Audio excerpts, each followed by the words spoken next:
ദശകം 23 ദക്ഷചരിതവും ചിത്രകേതൂപാഖ്യാനവും. പ്രാചേതസസ്തു ഭഗവന്ന പരോഹി ദക്ഷ ത്വത്സേവനം വ്യതിത സർഗവിവൃദ്ധി കാമഃ ആവിർബഭൂവിത തദാ ലസദഷ്ടബാഹുഃ തസ്മൈ വരം ദദിദതാം ച വധൂമസിഗ്നീം തസ്യാത്മജാസ്ത്വയുധമീശ പുനഃ സഹസ്രം ശ്രീനാരദസ്യ ഭജസാ തവ മാർഗമാപുഃ നൈകത്ര വാസമൃഷയേ സമുമോച ശാപം ഭക്തോത്തം അസ്തൃശ്യനനുഗ്രഹമേവ മേനേ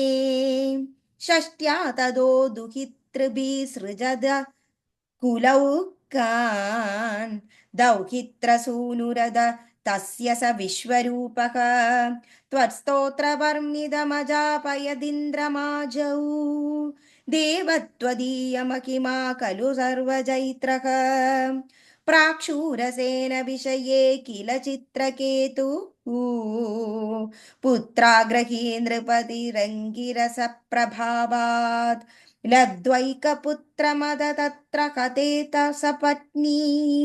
സംകൈരമുഹ്യദവശസ്തവ മായയാസൗ തം നാരദസ്തു സമമംഗിരസാദയാലുഃ സംപ്രാപ്യ താവതുപദർശ്യ സുതസ്യ ജീവം കസ്യാസ്മി പുത്ര ഇതി തസ്യ ഗിരാ വിമോഹം ത്യക്ത്വാ ത്വദർച്ചന വിധൗ നൃപതിം ന്യയുങ്ക്ത സ്തോത്രം ച മന്ത്രമപി നാരദോദലബ്ധ്വാ തോഷായ ശേഷവപുഷോ നനു തേ തപസ്യൻ വിദ്യാധരാധിപതി താം സഖി സപ്തരാത്രേ ലബ്ധ്വാപ്യകുണ്ടമതിരന്വഭജദ്ഭവന്തം തസ്മൈ മൃളാനധവലേന സഹസ്രശീർഷ്ണാ രൂപേണ ബദ്ധനുതി സിദ്ധഗണാവൃതേന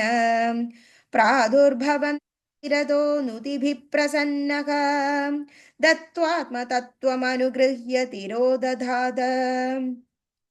त्वद्भक्तमौलिरदसोऽपि च लक्षलक्षं वर्षाणि हर्षुलमना भुवनेषु कामं सङ्गापयन् गुणगणं तव सुन्दरीभिः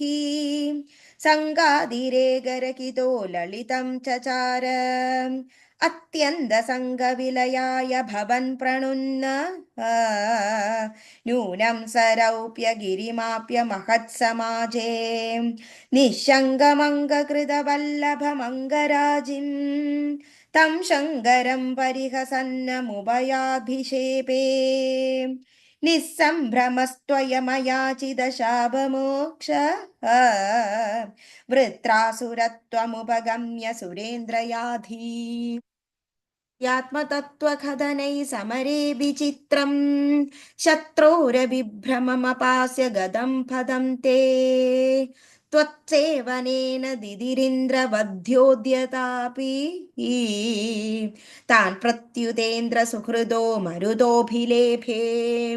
दुष्टाशयेऽपि शुभदैव भवन्निषेवां तत्तादृशस्त्वमवमां पवनालयेश സർവത്ര ഗോവിന്ദ നാമ സങ്കീർത്തനം ഗോവിന്ദ ഗോവിന്ദ നാരായണ അഖില ഗുരോ ഭഗവൻ നമസ്തേ.